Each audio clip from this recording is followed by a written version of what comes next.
Normalmente, os países que são ricos em recursos naturais têm grandes problemas com a corrupção, distribuição da riqueza muito desigual e as pessoas estão sempre lutando por recursos.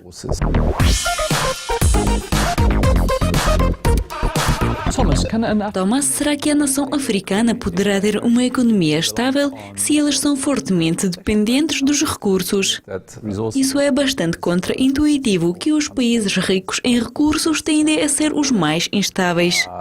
Basta olhar, por exemplo, para Angola ou Nigéria, que são países que experienciam dificuldades políticas por muitos anos, enquanto os países como Benin, Botsuana, Senegal não são países ricos em recursos e têm sido muito estáveis. Isso significa que existe uma maldição de recursos naturais.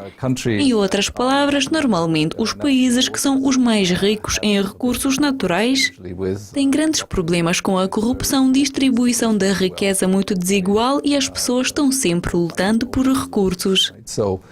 Se não existe nenhum sistema político que basicamente iria preservar a estabilidade, os recursos naturais possam ter um impacto muito negativo. Como é possível desenvolver a economia sem ser baseada somente nas commodities? Por exemplo, Dubai parece que conseguiu, como os outros podem seguir esse exemplo. Por exemplo, também podemos olhar para a Noruega.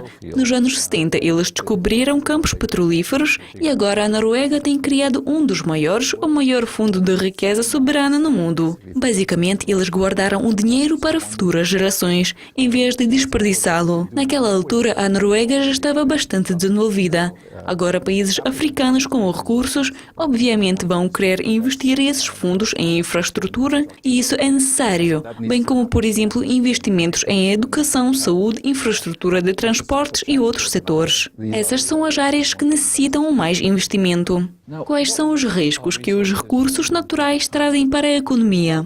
Eu já tinha mencionado sobre os riscos, afinal, tudo tem a ver com a diversificação, por isso é tão importante tornar-se menos dependentes dos recursos. Se olharmos para a história, podemos ver Dubai, mas também temos a Veneza, que foi primeiro o país, ou talvez naquela altura ainda a entidade, que foi criada por refugiados no final do Império Romano do Ocidente. Eles estavam à procura do lugar para viver, e este foi o único lugar que eles encontraram, que foi a Laguna Infestada. Então eles não tinham nada, mas eles eram bons em pesca e eles estavam desenvolvendo as habilidades de fabricação dos navios, vidraria e a arma. E naquela altura isso tornou-se um império econômico e político. Então copiar isso será uma excelente ideia. Mas isso significa que temos de considerar a vantagem competitiva, o que o país poderá desenvolver. Basta olhar, por exemplo, para a Quênia, que possui as pessoas TI especializadas que têm a possibilidade de mudar para a Europa ou a América e estão envolvidos em sistemas de pagamento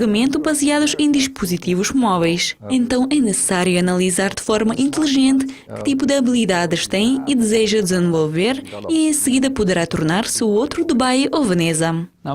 Será que as parcerias privadas e públicas podem construir a infraestrutura na linha de produção das commodities? Sem dúvida que o assunto de transportação de bens ou recursos é muito importante. Supomos que você tem que transportar o minério de ferro da mina através da ferrovia ou pelo menos via estrada para os portos públicos. Recentemente eu estava em Benin a conversar com o governo sobre o desenvolvimento do aeroporto e também do porto. A infraestrutura portuária eficiente é extremamente importante, bem como os preços competitivos a fim de transportar o minério de ferro para o estrangeiro do país. Portanto, a infraestrutura de transportes é muito importante.